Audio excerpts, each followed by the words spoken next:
முயலும் ஆமையும் குழந்தைகளுக்கான கதைகள். ஒரு காலத்தில் ஒரு அடர்ந்த காட்டில் ஒரு சுறுசுறுப்பான முயலும் மெதுவாக நடக்கும் ஆமையும் வாழ்ந்தன. முயலின் சுறுசுறுப்பு வாழ்வும் ஆமையின் அமைதியான நேரத்தில் செயல்படும் வழியுமே இந்த கதையின் மையம். முயல் அவ்வப்போது ஆமையை கலாய்த்துக் கொண்டே இருந்தது. நீ எப்போதேனும் வேகமாக ஓடினால்தான் என்னுடன் போட்டி போட்டுப் பாருடா என்று முயல் ஆணவமாகச் சொன்னது. ஆமை சிரித்துக் கொண்டே, நீ விரும்பினால் நாமே ஒரு போட்டி போடலாமே என்றது. முயலுக்கு இது விளையாட்டாக இருந்தது. சரி, மலைக்கு பின்னாலிருக்கும் பெரிய மரத்தை வரை ஓடிப்போய் திரும்புவது எப்படி என்றது. ஆமை சம்மதித்தது. அவர்கள் ஒரு நாள் போட்டிக்குப் பிறகு மாலையில் நேரத்தை நிச்சயித்தனர். போட்டிக்கு தொடங்கியதும் முயல் ஒரே வேகமாக ஓடிவிட்டது. ஆமை மெதுவாக நகர்ந்தது.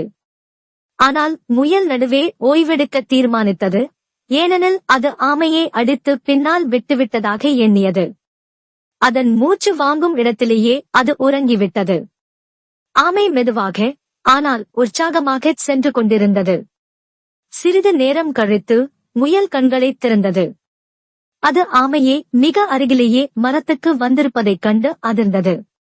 முயல் மீண்டும் வேகமாக ஓடினாலும் ஆமை சற்று முன்னதாகவே மரத்தை அடைந்துவிட்டது.